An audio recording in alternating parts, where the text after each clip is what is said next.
There is a grocery store beside our building there in Aleppo. We go there and buy our daily food. The pace of life in Aleppo was natural for the Shamilian family.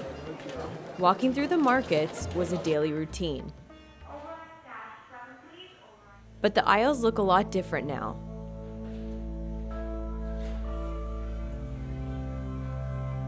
A lot of things look different to Nenora Balyozian Shamilian and her family.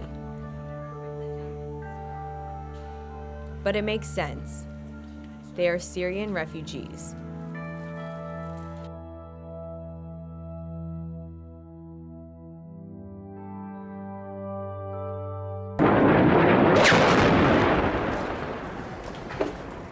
Before arriving in Canada, they lived through the war.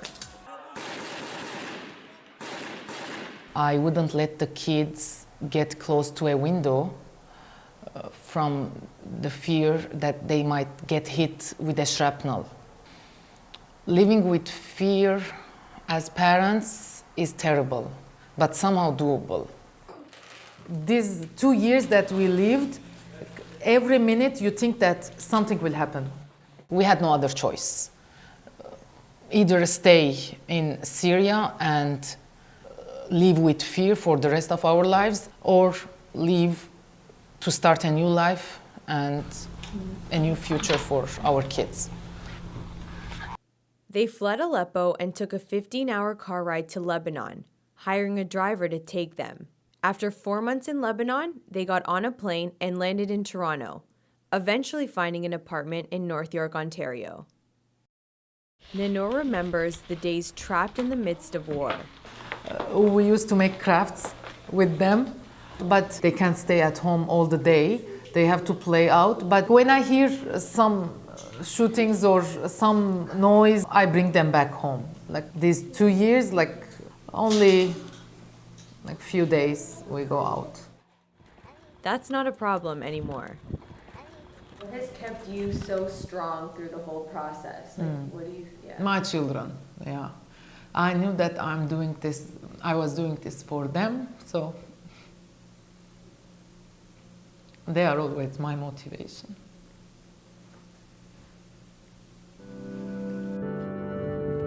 The park behind their apartment has become a new comfort. We are safe, we are alive, we have a home, we have jobs, it's kids going to school. We are living like a normal family. This was made possible through a sponsorship program with the Toronto Armenian Community Centre. Canada is the only country that allows private sponsorship for refugees. We are lucky for that, yeah. From the moment we went to the Canadian Embassy till here, to the airport, it was all arranged. We didn't have to worry about anything. The community center played a large role in that support. They want to start a new life, so at least they have a peace of mind in this point. The kids, they can join the school, go to school from the first day. Even they can work, from the minute of arrival, they can work. The program helped them find jobs and paid for Nenor and Harut's schooling. Without this program, we would probably have been one of those victims you see these days on television around the globe. So forever grateful to the Canadian government. Lord knows what a sponsorship program like this can do for families. But the challenges don't end once they get here. They are struggling. They were having very good job and very good income back there in Syria, especially Aleppo. Most of them, they were owning their own job, their own workshops, factories, and now they have nothing.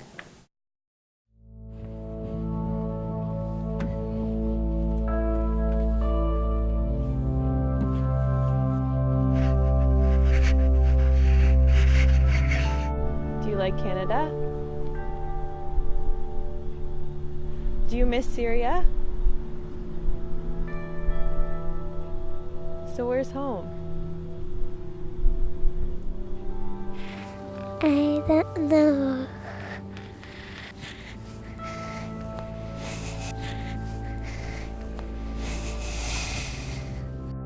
Home is really different. It's a very abstract concept, and I feel that Syria stopped being home when the first person there died.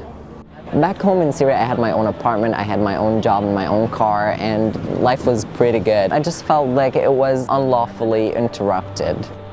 Mohammed is a Syrian refugee who asked to only be identified by his first name. He's 26 and has been in Canada for 7 months. It took me 14 months to arrive to Canada, and those 14 months were terrible. He ran into problems in Beirut. I had no visa, I had no money, I had no legal status in Beirut. I didn't know what to do. It was there he heard about the Aura program, another private sponsorship. After applying, he was sponsored through Trinity St. Paul's United Church. Leaving behind loved ones can be the hardest part. He still remembers the last time he saw his mother. I went back home, packed my bag, and I just, left. And then a friend met me in his car, and he just drove me to Damascus then. I just waved goodbye, and that was the last time. These scenes that sort of, drill deep into your memory, and they're very hard to forget.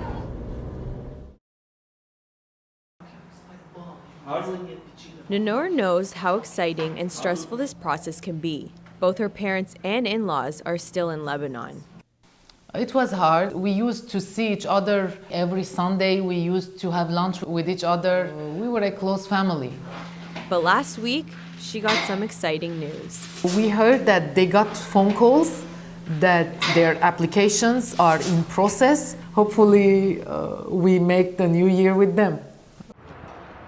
I'm telling them, first year you have to survive, at least first year.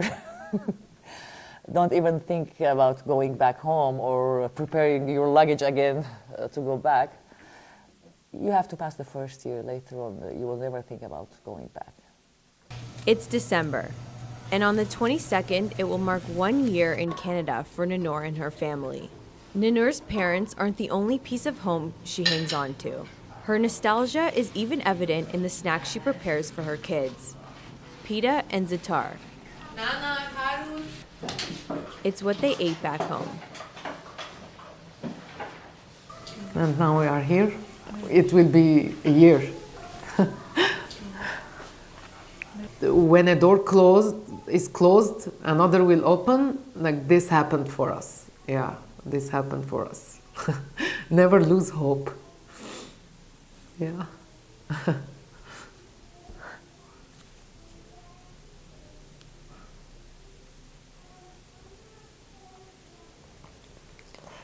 Whenever I tell these stories,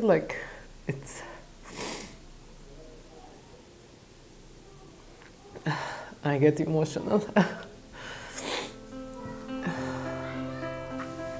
It's like a dream.